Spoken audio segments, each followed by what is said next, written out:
Need your scarf. It's going to depend how long your body is and how long your arms are. But just in case you need it, for the first time, just wrap your scarf or your band around your thighs and let it just rest here, down on your tummy. You're going to take your hands behind your head. So I'm going to remove the head cushion here, Laura, and you can lightly clasp your hands behind your head. Perfect. Lovely. Have the elbows within your vision. Pelvis is in neutral.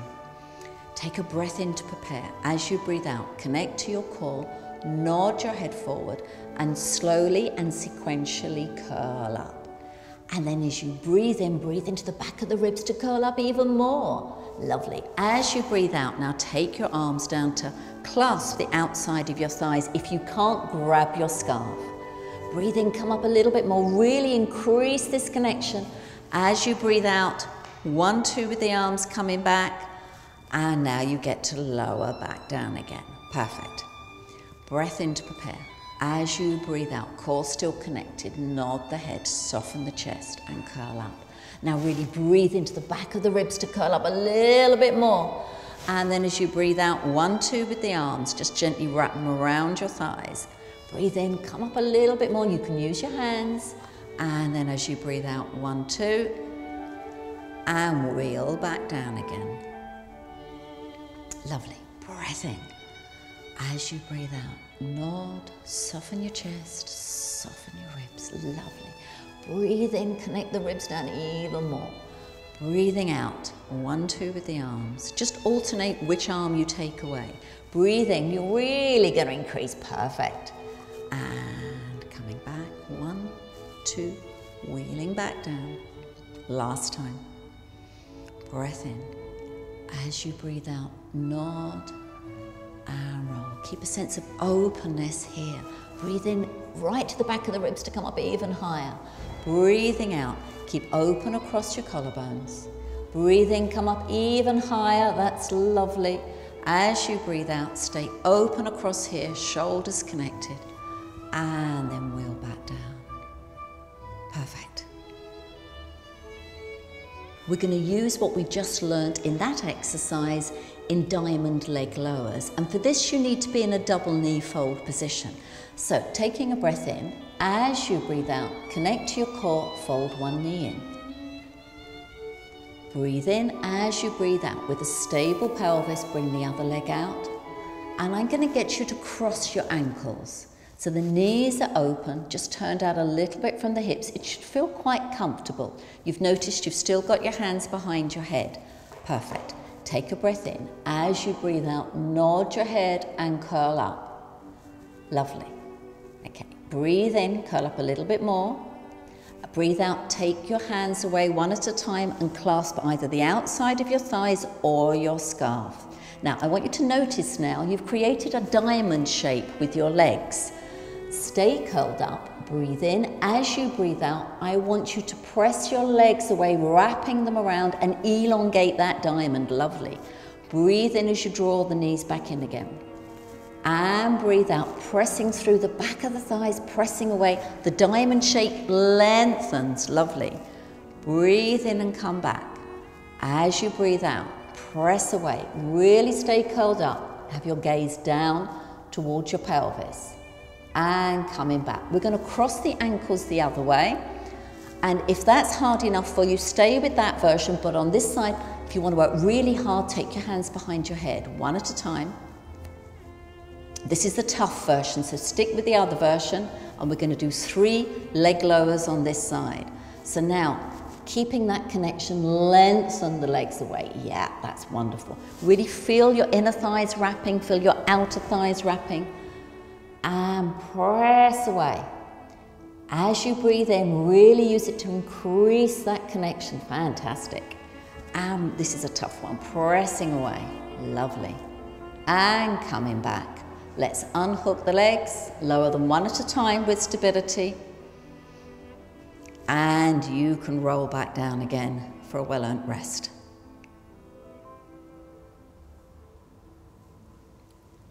We're going to do a variation on the hip rolls now, so you can take your hands away from behind your head and have your head cushion there once again, and you won't need the scarf.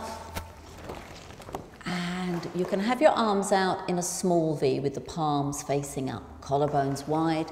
Connect your knees and your feet together. Perfect. Okay, so with length through the center of the body, you're going to take a breath in.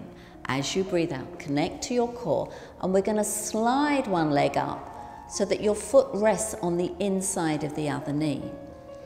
Take a breath in. As you breathe out, you're going to roll across your body.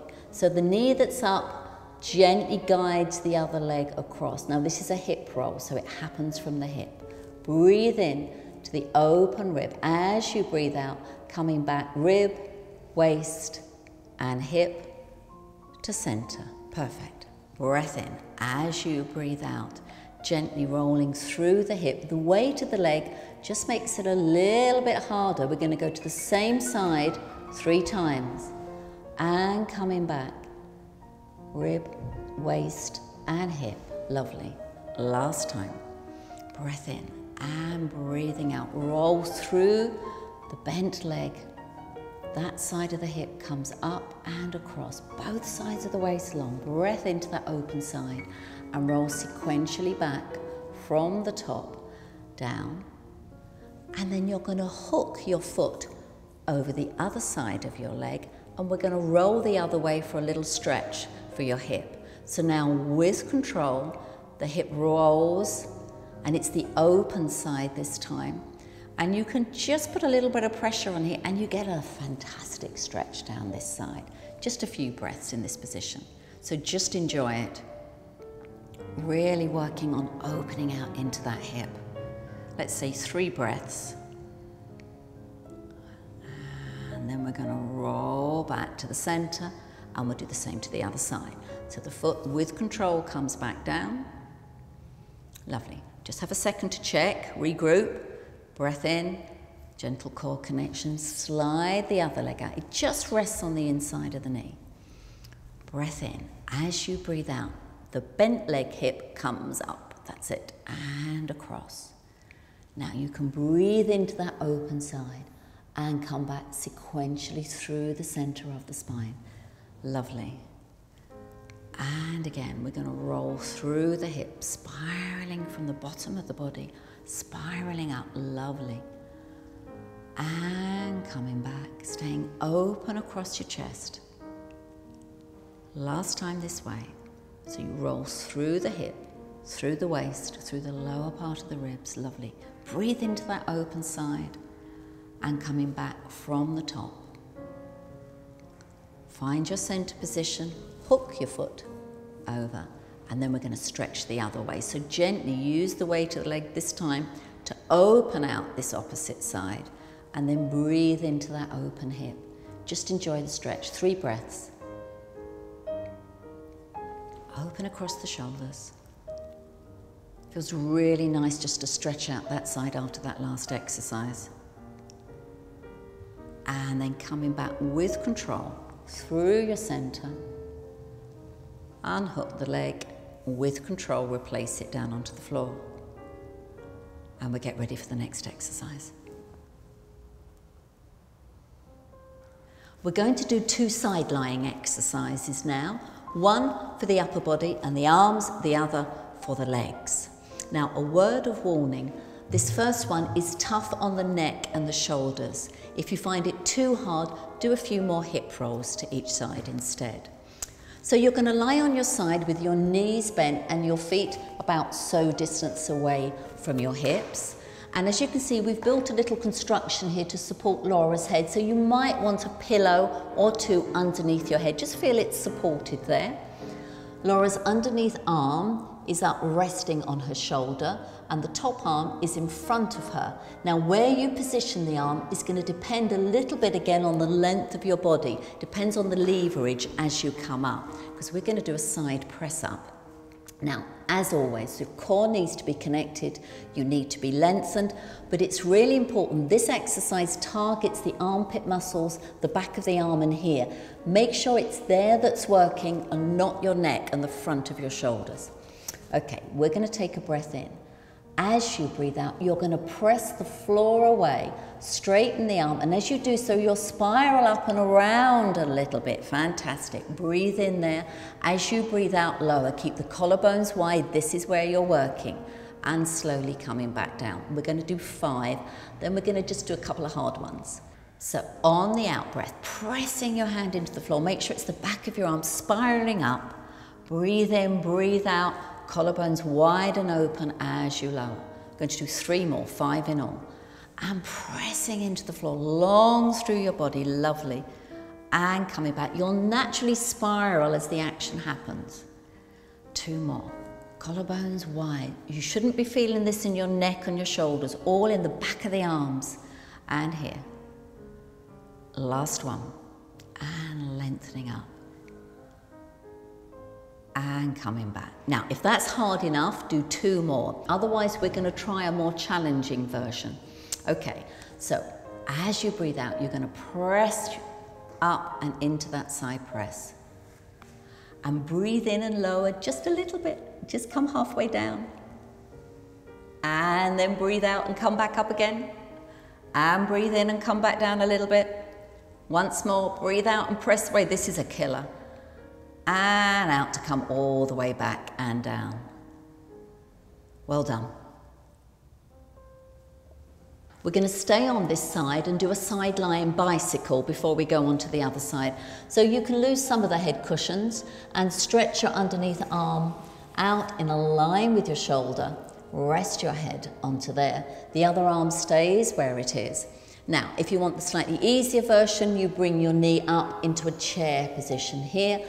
Otherwise, if you can, straighten both legs away, just slightly in front of you, so they're just hinged forward from the hips here. This is the harder version. Keep the knee bent in front if you find that too difficult. Now, as always, although we're working the legs, it's really your waist and your core that's working so hard. Keep this lengthened, keep the upper body really nice and open. So we're going to make a bicycle action with the legs. So it's pretty obvious the movement we're going to do. So keep your ribs connected, keep your core connected, keep your waist long. Take a breath in. As you breathe out, you're going to fold your knee in, your top leg in at hip height here. Lovely. And then you're going to straighten the leg now. Extend at the knee. Now flex the foot and then draw the heel right the way back. As it gets in line with your hip, point the toe.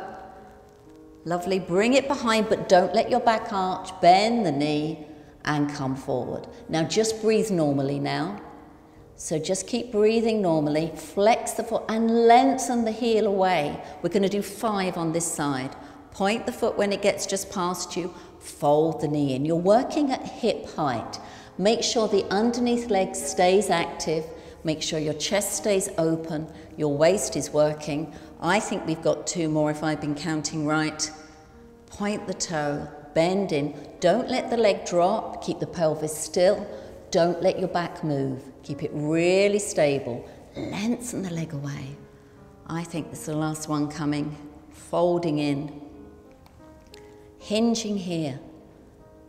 And lengthening and flexing and lengthening. Opening out the hip here. Don't let your back arch. And then bend the leg and relax it. So we're now going to roll over onto the other side to do side press-ups and bicycle. So side press-ups on the other side. You're going to need to support your head again. So get your extra cushions there. Your knees are bent, your feet in a line with your hips here. And again, you might find having them bent a bit closer to you or further away may help. Just experiment a little bit. In the same way, the position of your top hand here might help you a little bit with levering up. Now, as always, it's length in the spine and support for the core that's really, really important. Your underneath arm is resting on the top of your shoulder. It can be checking it's not overworking there. So we're going to do 5, and then we're going to do the 3 little tough ones at the end. So taking a breath in, as you breathe out, core is connected. You're going to press up with the back of the arm and the armpit. You might find one side harder. Breathe in and breathe out and lower back down again. Well done. And on the out breath, press from underneath here. Keep the collarbones open. Just naturally spiral around and naturally spiral back again. Your legs can be active and working. They can help you as you come up. Keep the collarbones open and lengthening as you come back. You should be feeling this in the back of the arm and underneath the shoulders, right in that armpit there. And still lengthening as you come back down. Last one. Of course, you can always stop beforehand if you're finding it too difficult. If you're up for it, we're going to do the little lowers now. So pressing up through your hand. Good. And breathe in and lower just a little bit. And breathe out and press. And breathe in and lower. Last time, and pressing up. And then slowly lowering back down again. Perfect. And relax. So we'll go straight into the sideline bicycle now. So we'll lose some of these head cushions again. Stretch your underneath arm out and just fill the gap with the flat pillow. Perfect. Top arm stays in the same position. Either have your legs in a chair position to start with, or if you can, have them stretched out. Makes it a bit more difficult because you've got less support this way. Fantastic. So we're going to make that bicycle action once again. Long in the waist, connected in the core. Take a breath in to prepare. As you breathe out, fold the knee in, folding from here to start. And then straighten the leg out. Perfect. Flex the foot, lead back with the heel, pointing just at the very end, being careful you don't extend in the low back. Lovely. And folding in. We're going to do 5. And lengthening. So you're moving the leg independently from the pelvis. So you're really disassociating here and pointing at the end. Lovely. Folding in. Make sure you're working at hip height. Make sure you stay open in your shoulders, long in your spine, and long in the waist. And folding in from the knee. Hinging from here. Lovely. Without letting your back move. And flexing the foot and coming back. And one more, last one. Folding in. Really nice this for the buttocks, the legs, and of course the waist. And lengthening back, just taking it behind you one last time. Don't let the back arch, and then bend the knee and relax it back down onto the other leg. Well done. We're going to roll onto your front now to do a variation on the Cobra Prep. So, lying on your front, you're going to have your legs slightly wider than hip width apart, and once again they're going to be turned out from the hips. Long in the waist, have your elbows at about shoulder height, just a little bit below, and your fingertips open, facing forwards. Perfect. So, think of length in the spine, think of support from your core. Going to take a breath in. As you breathe out, lift first the head, then the neck, and then the upper spine as you shine your chest forward. Lovely. Now keep square and open here as you turn your head one way. Lovely. And then keeping open in the collarbones, keeping support in the low back as you turn your head the other way. And back to the center, and then lengthen as you lower back down. So you keep your ribs connected down. They don't lift on this one. We're going to do the same thing again, but turn the head the other way. So breath in to prepare. As you breathe out, head lengthens, neck, and shine your chest forward. Lovely, but the ribs stay connected down. Then keeping your shoulders nice and square. Turn your head the opposite way. Lovely. And then still lengthening, turn it, spiraling around the other way. Perfect. Back to the center and lengthening back down again. So on this next repetition, as you turn your head to the left, you're going to fold your right leg in to meet it. Okay, so breath in. As you breathe out, lengthen. Head first lifts, neck, and then the upper back. Perfect. Then as you turn your head to the left, you fold your right leg in, directing your heel towards your shoulder blade. Lovely. Turn the head back to the center, and then we're going to go straight to the other side, and the opposite leg comes in and the head turns. So this is great because it's working here. Lovely. And back to the center, and we're going to lengthen back down again. We spent a lot of time in flexion. We need to spend some time in extension. Breath in and out. So once again, abdominals supporting your back, lengthen head and neck and upper chest. Your chest shines forward. As you turn your head to the right, the left knee folds in to meet it. Lovely. Keep the knee on the ground and lengthen back to the center. And the other way, so you're folding from the knee. Direct the heel towards the opposite shoulder blade. Back to the center and lengthen back down again. Lovely. And from here, we're going to come up into 4-point kneeling. So coming up, Laura. So that's lovely. So we're going to position your hands beneath your shoulders, your knees beneath your hips, and find